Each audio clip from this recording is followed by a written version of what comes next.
Unmistakable sound, the one that makes every gearhead's blood run cold. It's not a screech from the tires or a roar from the exhaust. It's a sickening crunch of metal on metal, the cry of a gearbox protesting an unforgivable act. It's the sound of money evaporating from your wallet. Many believe they've mastered the art of driving a manual car, that the three-pedal dance is second nature. But what if I told you that with every mile you might be committing slow-motion mechanical murder, that your daily habits, the ones you don't even think about, are methodically destroying the very soul of your machine from the inside out? This isn't just about avoiding a stall at a traffic light. This is about the deep, mechanical sympathy that separates a mere operator from a true driver. It's about understanding that every shift, every clutch engagement is a conversation with your car. And today, we're going to decipher what it's been trying to tell you. We're exposing the silent killers, the catastrophic mistakes that send clutches to an early grave and transmissions to the scrap heap, especially when dealing with the heavier demands of an SUV or the hidden history of a used car. If you're ready to transform from a simple commuter into a driver who is truly connected to their vehicle, to save yourself from thousands of dollars in future repair bills, and to preserve the life of the car you love, then you've come to the right place. Before we dive into the mechanical carnage, do me a solid and hit that like button, and if you haven't already, subscribe to the channel and ring that bell. You won't want to miss the crucial knowledge we're dropping,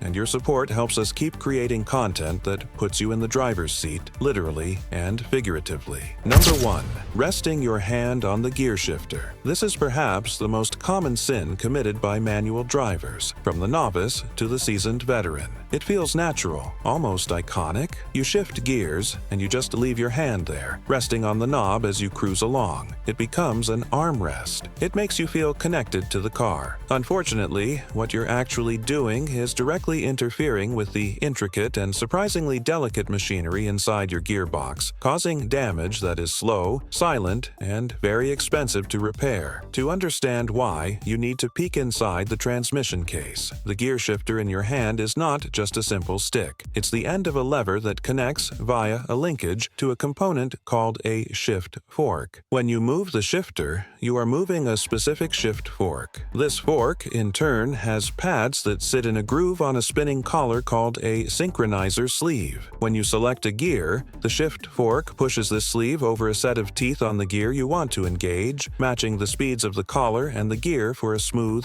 crunch-free shift. These components are designed with very precise tolerances. The shift forks are designed to make contact with the spinning synchronizer sleeve only for the brief moment of a gear change. They are not designed to be under constant pressure. When you rest your hand on the gear shifter, even with light pressure, that force is transferred through the linkage and directly onto the shift fork. This pushes the fork's pads against the side of the spinning collar. This constant, unwanted contact acts like a lathe, slowly but surely wearing down the soft metal or plastic pads on the fork. As the pads wear down, the shifting becomes less precise, feeling sloppy or loose. But the real damage is more severe. This constant pressure can also cause the shift fork to apply a slight force to the synchronizer sleeve itself, causing it to make partial contact with the gear's synchronizer ring, or blocker ring. This creates friction and wear on the delicate brass teeth of the synchro rings. These rings are the unsung heroes of your transmission, responsible for speed matching the components for every shift. As they wear out, you'll start to experience symptoms like grinding when shifting into a particular gear, or the gear popping out under load. Eventually, the synchronizer for that gear will fail completely, making it impossible to shift into it without double clutching or at all. Repairing internal transmission components like shift forks and synchronizers is one of the most labor-intensive jobs in automotive repair, often requiring a complete transmission rebuild that can cost thousands. Your gear shifter is a control, not a piece of furniture. Use it to select a gear, and then put your hand back on the steering wheel where it belongs, giving you better control of the vehicle and giving your transmission the mechanical piece it needs to survive. Number 2. The money shift. This is the big one. The mistake so catastrophic, so instantly destructive, that it earns the terrifying nickname, the money shift, because that's what it costs you, a lot of money. The money shift is a specific type of botched downshift. usually during aggressive driving, where you accidentally select a gear that is far too low for your current road speed. For example, you're traveling at high speed in 4th gear, approaching redline, and you intend to shift up to 5th. But in the heat of the moment, you pull the shifter down and to the left, accidentally jamming it into 3rd gear instead. Or even worse, from 3rd to 2nd when you wanted 4th. The instant you release that clutch pedal, you unleash mechanical hell. The momentum of the car, traveling through the wheels and the transmission, will try to force the engine to spin at a speed far, far beyond its designed redline. If you're going 80 miles per hour in a car where 3rd gear tops out at 70, the transmission will attempt to force the engine to spin thousands of RPM past its limit. This is a situation called mechanical over-rev, and unlike bouncing off the electronic rev limiter which cuts fuel or spark, there is nothing to save the engine from itself. Let's detail the catastrophic mechanical failure that follows. The forces involved are immense and instantaneous. The most common point of failure is the valve train. The valve springs are not designed to handle the incredible inertia of the valves moving at these hyper speeds. The springs can't retract the valves fast enough to get them out of the way of the rapidly rising piston. The result is what's known as piston-to-valve contact. The piston, made of solid aluminum, smashes into the delicate steel valves. The valves are bent like pretzels. In some cases, the valve heads can snap off and fall into the cylinder, where they are hammered by the piston, destroying the piston crown, the cylinder head, and scoring the cylinder walls. The damage can cascade from there. A bent valve can lead to a dropped valve seat. A broken connecting rod can be thrown through the side of the engine block, leaving a gaping hole and spilling the engine's oil all over the road. The crankshaft can be bent or snapped. In essence, in the fraction of a second it takes for a money shift to occur, you can transform a perfectly healthy engine into a boat anchor. The only fix is a complete engine rebuild, or more likely, a full engine replacement, a repair that can easily exceed the value of an older used car. This is not a wear and tear issue. This is instantaneous, wallet-emptying destruction. The lesson here is to be deliberate with your shifting, especially during high RPM situations. Know your shift pattern. Don't rush or force the shifter. A moment of carelessness can lead to the most expensive mistake a manual driver can possibly make. Number 3. Using the clutch pedal as a dead pedal. This might seem like a minor offense, a simple comfort-seeking habit, but it's one of the most insidious ways to destroy a clutch. We're talking about the act of resting your foot on the clutch pedal while you're driving along. You're not pushing it in, not disengaging the gear, just letting it hover there with a little bit of weight on it. It feels harmless, right? Your foot is right there, ready for the next gear change. The problem is, even the slightest, most imperceptible pressure on that pedal is enough to begin the process of disengaging the clutch. Let's get into the mechanics of it for a second. Your clutch system isn't just a simple on-off switch. It relies on a component called the throwout bearing, or release bearing. When you press the clutch pedal, this bearing pushes against the pressure plate's diaphragm springs. This action pulls the pressure plate away from the clutch disc, which then stops spinning with the flywheel, allowing you to shift gears. It's a system designed for intermittent contact. It's meant to do its job and then get out of the way. When you rest your foot on the pedal, even with what feels like zero pressure, you are forcing that throwout bearing into constant contact with the spinning pressure plate springs. This bearing is not designed for continuous rotation under load. It's like dragging your fingernails lightly across a spinning vinyl record. For a second, nothing happens, but do it for hours, and you'll wear a groove into both the record and your nail. This constant friction generates immense heat and causes the grease inside the sealed throwout bearing to break down and liquefy, leading to premature failure. You'll first hear it as a faint whirring or chirping noise whenever you touch the clutch pedal, a sound that disappears when you take your foot off. If left unchecked, that chirp becomes a growl, and eventually the bearing seizes or disintegrates entirely. But the damage doesn't stop there. This slight pressure also causes the clutch disc to be not fully engaged with the flywheel. This is what we call clutch slip. It's a micro slip, Not the kind you feel as a lurch or a surge in RPMs, but it's happening. The friction material on your clutch disc is being shaved away, molecule by molecule. Every second, your foot is resting on that pedal. You are essentially giving your clutch a slow, agonizing death, sanding it down while you cruise down the highway. This is doubly important in a heavier vehicle like an SUV, where the clutch already has to handle more mass and torque. The added strain from constant slipping, no matter how minor, will drastically shorten its lifespan. On a used car, you have no idea how the previous owner treated it. If they were a pedal rester, you could be buying a car with a clutch that's 90% worn out, but shows no obvious symptoms until it fails spectacularly a few months later. Use the dead pedal, that dedicated footrest to the left of the clutch. It was put there by engineers for this exact reason. Keep your foot off the clutch unless you are actively changing gears. Number 4. Ignoring the transmission. Fluid out of sight, out of mind. This is the unfortunate reality for transmission fluid in many manual cars. People are diligent about changing their engine oil, but the gearbox oil is often completely forgotten, left to languish for the entire life of the vehicle. This is a colossal mistake. Manual transmission fluid is not a lifetime fluid. No matter what some manufacturers might claim, it is a hard-working lubricant that lives in a brutal environment, and it needs to be changed. The inside of your transmission is a whirlwind of high-speed, high-pressure metal-on-metal contact. The fluid's job is multifaceted. It lubricates the gears and bearings to prevent wear. It cools the components by transferring heat away from the contact points. It also contains specific friction modifiers that are essential for the proper operation of the synchronizers. The brass synchro rings rely on a specific level of friction with the steel gear cones to do their job of matching speeds. The fluid is engineered to provide exactly that level of friction,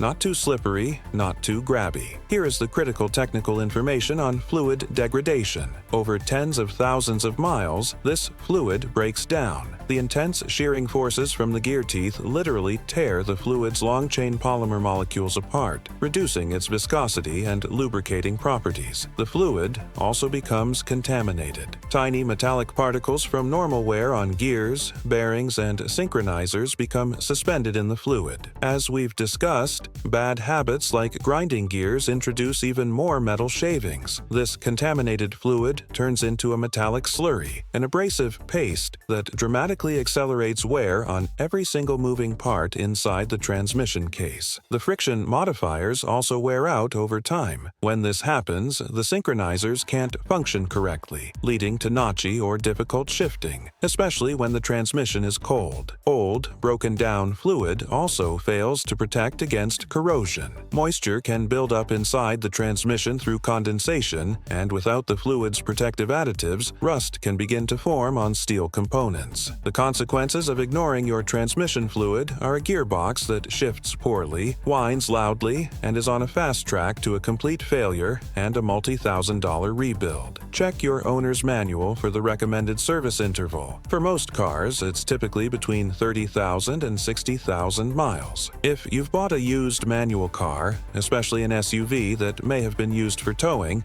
and you have no record of the transmission fluid being changed, make it one of the very first things you do. It's one of the cheapest and most effective forms of insurance you can buy for the second most expensive component in your vehicle. Don't let neglect turn your gearbox into a box of expensive, broken metal. Number 5. Lugging the engine. Lugging the engine is the act of being in too high a gear for your current speed, demanding acceleration when the engine's RPMs are too low to provide adequate power. You know the sound, that deep, shuddering, vibrating groan that seems to shake the whole car as you press the accelerator in fifth gear at 30 miles per hour. Many drivers do this thinking they're saving fuel by keeping the RPMs low. While there's a sliver of truth to that in steady-state cruising, doing it while asking the engine to accelerate is causing a tremendous amount of strain and damage to nearly every part of your drivetrain. It's the mechanical equivalent of trying to leg press 500 pounds starting from a fully bent knee position. You're putting maximum strain on the system when it has the least mechanical advantage. Let's look at what's happening internally internally during a lugging event. When you floor it at very low RPM, you're opening the throttle wide, telling the engine you want maximum power. The engine tries to comply, dumping fuel and air into the cylinders. However, because the engine speed is so low, the piston is moving very slowly on its power stroke. The combustion event, the explosion of the air-fuel mixture, delivers a massive, instantaneous downward force on that slowly moving piston. This creates an enormous pressure spike inside the cylinder. This pressure spike, instead of translating into smooth rotational force, becomes a violent, hammering blow. This is what you feel as a shudder. These shock waves travel through the entire drivetrain. The piston skirts can be damaged, cylinder walls can be scuffed, and the connecting rod bearings get pounded with each combustion event. These bearings are a thin layer of soft metal designed to be lubricated by a high-pressure film of oil. The hammering force of lugging can momentarily break down this oil film, causing metal-to-metal contact that chews up the bearings. This leads to low oil pressure, engine knock, and eventual catastrophic engine failure. The abuse doesn't stop at the engine.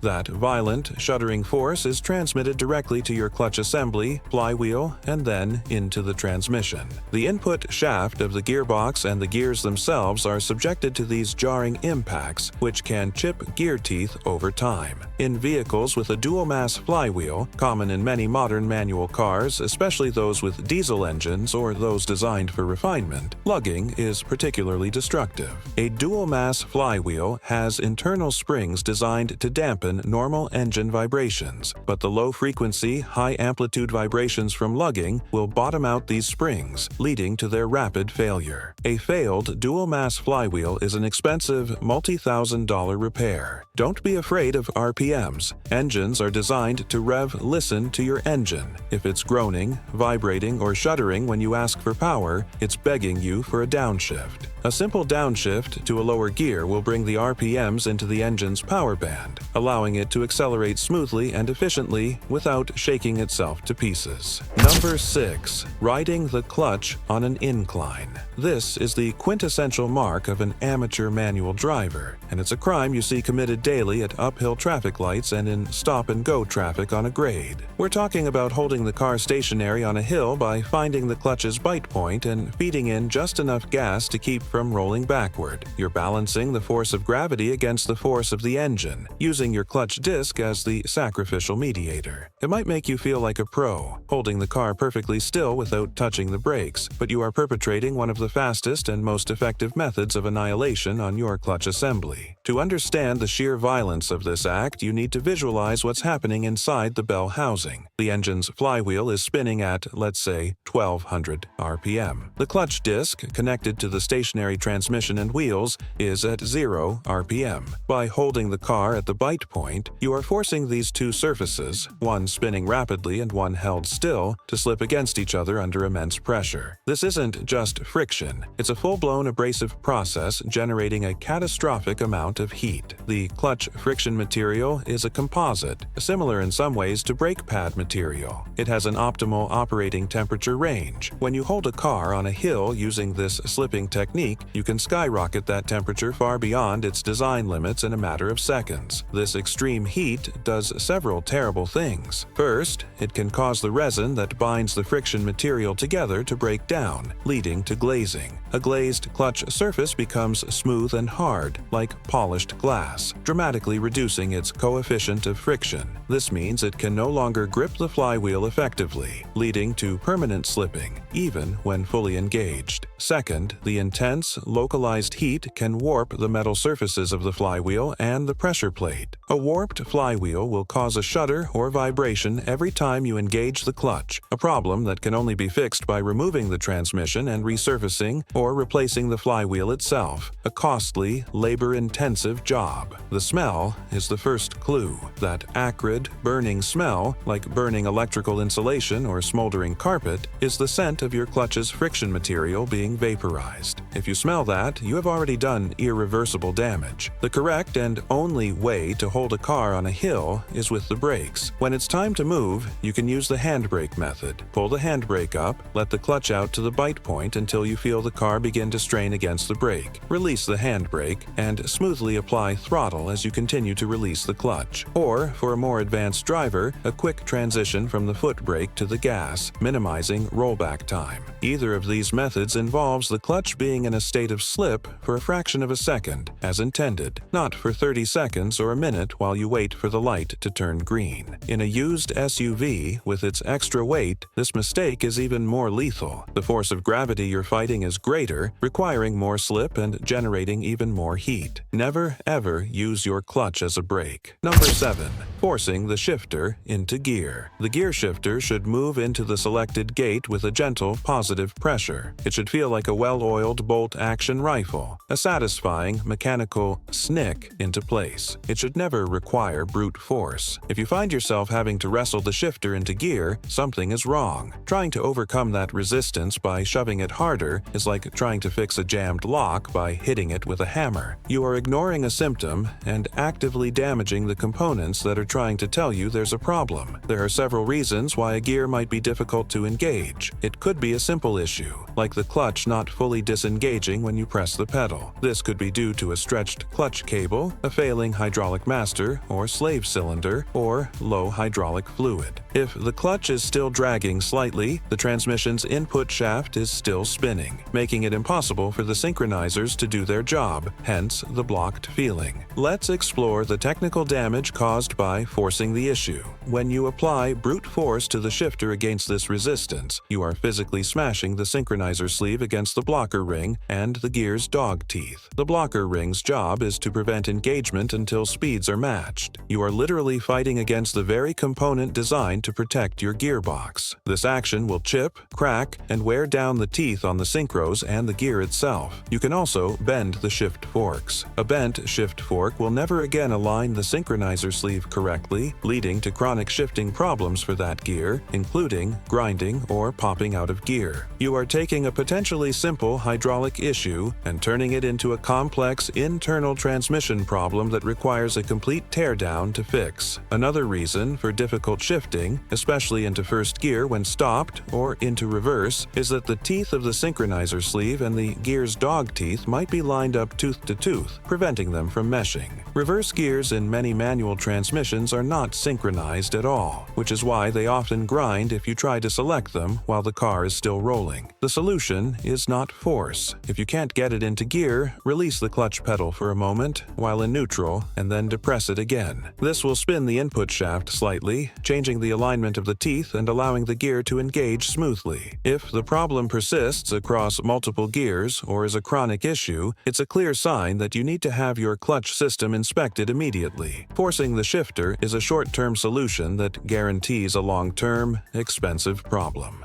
Number 8. Using the wrong gear for the situation, especially descending hills. Choosing the right gear isn't just about acceleration, it's about control. A common and dangerous mistake is the misuse of gears, particularly when going down a steep grade. Many drivers will either coast down in neutral or simply leave it in a high gear like 5th or 6th, using their brakes to control the speed. This not only puts massive, unnecessary wear on your braking system, but also robs you of a critical element of vehicle control: engine braking. Engine braking is the deceleration effect that occurs when you take your foot off the accelerator while the car is in gear. The momentum of the car's wheels is turning the drive shaft, which turns the gears in the transmission, which in turn spins the engine against its will. The engine, with its throttle plate closed, creates a vacuum and has to work to pull air past it, all while overcoming its own internal friction. This process effectively converts the car's kinetic energy into heat within the engine, slowing the vehicle down without you ever touching the brake pedal. When you descend a long, steep hill relying solely on your brakes, you are forcing them to dissipate an enormous amount of energy as heat. This can quickly overheat the brake pads and rotors. As brake fluid gets hot, it can boil, introducing air bubbles into the hydraulic lines. This condition is known as brake fade, and it's terrifyingly dangerous. The brake pedal will feel soft and spongy, and you'll find you have to push it further and further to the floor to get any any stopping power until eventually you may have none at all. This is a primary cause of runaway vehicle accidents, especially for heavier vehicles like SUVs or any car that's towing a trailer. The correct technique is to select a lower gear, the same gear you would use to climb that hill, before you even start the descent. If you'd climb it in third gear, you should go down it in third gear. This will use engine braking to hold the car at a safe, controlled speed. Your RPMs will be higher, but that's perfectly fine. You are not using any fuel. Most modern fuel-injected cars cut fuel supply during engine braking, and you are keeping the engine in a responsive part of its power band. You should only need to apply the brakes intermittently to scrub off a little extra speed, keeping them cool and ready for an emergency stop if needed. This also applies to approaching a corner or an intersection. Downshifting ahead of time not only helps slow the car smoothly, but also ensures you are in the correct gear to accelerate out of the turn or through the intersection. Driving in the right gear is about being proactive, not reactive. It's about maintaining control and saving your equipment, a hallmark of a truly skilled driver. Number 9.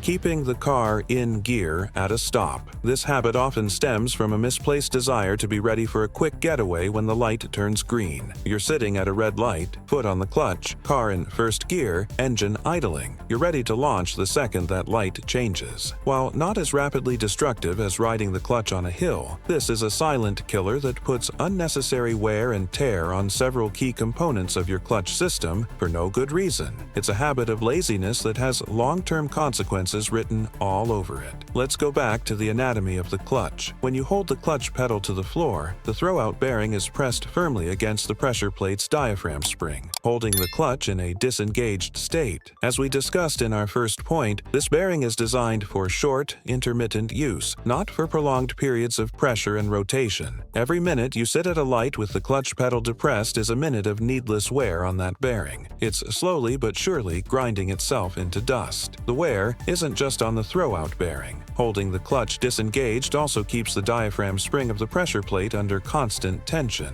Like any spring, it can lose its elasticity over time if held under load for extended periods. This can lead to a weaker clamping force when the clutch is engaged, potentially causing clutch slip under high-load situations, like accelerating hard or towing. Furthermore, there's a pilot bearing or bushing that supports the end of the transmission's input shaft inside the crankshaft. When the clutch is disengaged and the engine is running, the input shaft is stationary while the crankshaft spins around it. This puts wear on that small but critical pilot bearing. A failed pilot bearing can cause noise and, in severe cases, vibration and damage to the transmission input shaft. Beyond the mechanical wear, it's also a safety issue. All it takes is for your foot to slip off that pedal for a second, a muscle cramp, a sneeze, getting bumped from behind, and your car will lurch forward into the car in front of you, or, far worse, into a pedestrian crossing the street. The tiny amount of time you save by not having to shift from neutral into first is not worth the accelerated wear and the significant safety risk. The proper procedure is simple. When you come to a stop for more than a few seconds, put the transmission in neutral and release the clutch pedal. Let your left foot rest, let the clutch components rest. Your car and your wallet will thank you for it in the long run. When you see the cross-traffic light turn yellow, that's your cue to depress the clutch and select first gear. You'll be ready to go without putting a single second of unnecessary wear on your drivetrain.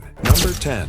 Launching the car incorrectly. Everyone wants to feel that thrill of a quick launch getting off the line ahead of the car next to you. But there's a right way and a very, very wrong way to do it. The wrong way, often seen in movies and performed by inexperienced drivers trying to show off, involves revving the engine to a high RPM and then abruptly dumping the clutch pedal, letting it snap up as fast as possible. This action sends a massive shock wave of torque through the entire drivetrain, from the clutch to the tires, and is an open invitation for catastrophic failure. When you perform a clutch dump launch, you are asking the clutch disc to go from spinning at 4,000 or 5,000 RPM to instantly matching the 0 RPM of the stationary transmission. The amount of friction and heat generated in that split second is astronomical. While it might result in a squeal of tires and a lurch forward, you are essentially using your clutch as a very expensive, very very ineffective grenade. You are subjecting the friction material, the pressure plate springs, and the flywheel surface to the absolute maximum stress they can possibly endure. Here's the technical breakdown of the potential damage. Doing this repeatedly will, at best, glaze your clutch and flywheel, leading to slipping and a very short service life. At worst, the instantaneous shock load can cause immediate, spectacular failure. The hub of the clutch disc, which often has springs to dampen drivetrain shock, can shatter. The friction material can be ripped off the disc entirely, but the damage isn't limited to the clutch. This shockwave travels down the line. The transmission's input shaft can be twisted or snapped. The teeth on the gears inside the transmission, especially first gear, can be sheared clean off. Further down, you can break universal joints, twist a drive shaft, or snap an axle shaft. In a front-wheel drive car, the CV joints are a common weak point that will fail under this kind of abuse. This is particularly relevant for used cars, especially performance-oriented models or even a seemingly innocent used SUV. You don't know if the previous owner spent every weekend attempting drag race launches at traffic lights. Signs of this abuse can be subtle, like a slight shudder on engagement or a whining from the transmission, but the damage is already done. A proper launch is about smoothness and control, not violence. It involves bringing the revs up to a moderate level, typically 2,000 to 2,500 RPM depending on the vehicle, and then smoothly and quickly releasing the clutch to the bite point, modulating the pedal to control the amount of wheel spin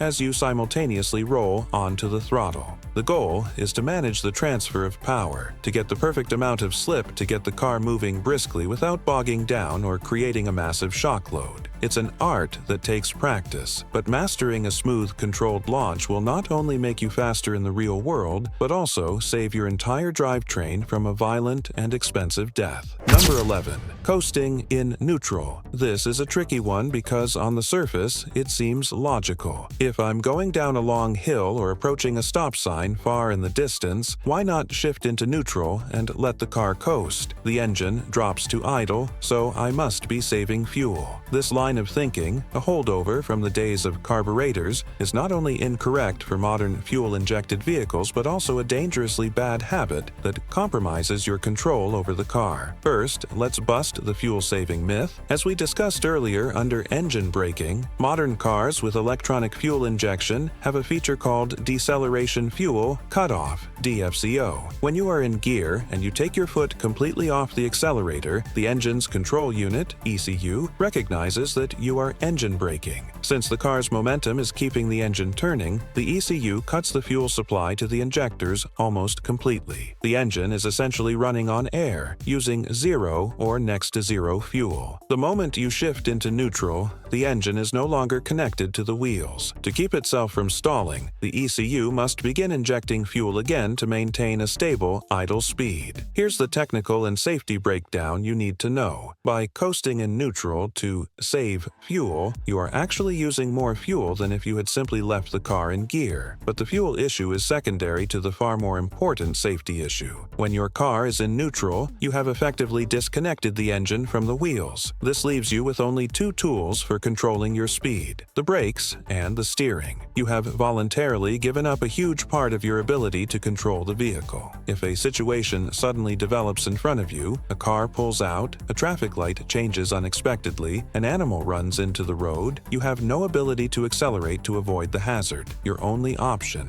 is to brake. Even worse, you now have to perform multiple actions in a panic situation. Hit the brakes, depress the clutch, try to find the appropriate gear for your now slowing speed, and then re-engage the clutch before you can accelerate. This process takes critical seconds that you may not have. If you had remained in gear, your foot covering the brake, you would have been in a much better position. You could brake, and if needed, you could instantly get back on the accelerator to change lanes or power through the situation. The car is stable, predictable, and responsive. Coasting in neutral leaves the car untethered and leaves the driver unprepared. It's a lazy habit that offers no real benefits and introduces significant unnecessary risk every time you do it. For the sake of safety and control, always keep the car in an appropriate gear for your speed, right up until you're about to come to a complete stop. Number 12. shifting without using the clutch, or bad rev matching. This one falls into a category of actions that some drivers do because they think it makes them look skilled or at one with the machine, while others do it out of sheer laziness. Shifting gears without using the clutch, often called floating gears, is a technique possible in many manual transmissions, but it's one that carries an extremely high risk of causing severe damage if not done with absolute, split-second perfection every single time. And even then, it's introducing wear that the system was not designed to handle. Here's the theory behind it. To shift without the clutch, you must perfectly match the engine speed to the speed of the transmission's input shaft for the gear you are about to select. This means that for an instant, there is no load on the gear teeth, allowing the synchronizer sleeve to slide out of the current gear and into the next. It requires an intimate knowledge of your vehicle's gearing, engine response, and a feather-light touch on the accelerator. Get it wrong by even 100 RPM, and you'll be met with a horrific grinding sound. That grinding noise is the sound of the teeth on your synchronizer sleeve smashing against the teeth of the gear you're trying to engage. These are not robust, chunky teeth designed for brute force. The engagement teeth, known as dog teeth, are relatively fine and precise. Every time you grind a gear, you are chipping away at the edges of these teeth, rounding them off and filling your transmission fluid with tiny metal shavings. These shavings then circulate throughout the gearbox, acting like liquid sandpaper, accelerating wear on every bearing, gear, and moving surface inside the case. Even if you become a master of clutchless shifting and never hear a grind, you are still putting accelerated wear on your synchronizers. The synchro rings are designed to work in concert with the clutch being disengaged, which removes the main torque load from the engine. When you float gears, the synchronizers have to work much harder to overcome the engine's rotational inertia to match the speeds. This friction wears down the brass synchro rings much faster than normal. The end result is the same as we discussed before: premature synchro failure, leading to grinding shifts even when using the clutch,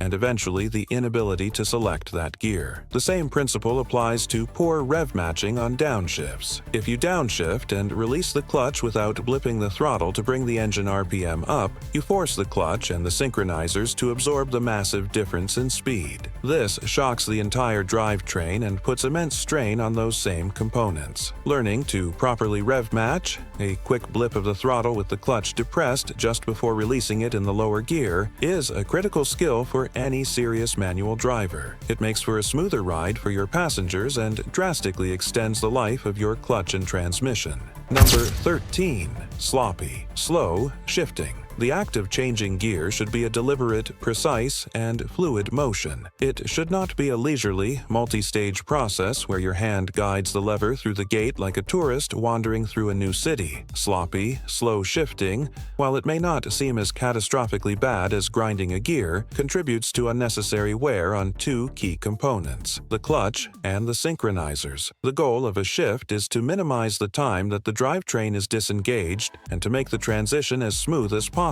You press the clutch pedal to the floor. You slowly pull the shifter out of gear. You pause in neutral. You slowly guide it into the gate of the next gear. Then you slowly begin to release the clutch. During this entire extended period, your clutch is fully disengaged, meaning the throwout bearing is pressed against the pressure plate, causing wear. More importantly, the car is losing momentum. By the time you are ready to re-engage the clutch, the engine RPMs have dropped significantly and the road speed has decreased. Here's the technical consequence of this lack of precision. Because the engine RPMs have fallen so far below where they need to be for the next gear, a significant speed difference now exists between the transmission's input shaft, spun by the engine, and the output shaft, spun by the wheels. When you finally engage the next gear, it's up to the synchronizers to bridge this now large RPM gap. They are forced to work much harder, creating more friction and more wear on the brass synchro rings to speed up the input shaft before the gear can engage. Then, when you release the clutch disc itself has to slip more than necessary to smooth out the engagement, accelerating wear on the friction material. You will often feel this as a slight lurch or jerk as the engine is suddenly forced to match the road speed. A proper shift is a crisp, positive movement. It's not about being brutally fast like a race car driver, but about being efficient. The motion should be clutch in, shift, clutch out in one coordinated flow. Think of it as a single fluid action. Practice the H pattern with the car off until your muscle memory knows exactly where each gear is. You shouldn't have to hunt for it. Your hand should guide the lever with confidence. For upshifts, as you release the clutch, you should be simultaneously applying the right amount of throttle to ensure a seamless transition. This coordination minimizes wear on the synchros, reduces slip time on the clutch, provides a smoother ride for your passengers, and keeps the car in its power band for better performance. This is especially true when driving a used car where the synchronizers might already have some wear from a previous owner. Treating them with mechanical sympathy through crisp, clean shifts can greatly extend the remaining life of the transmission.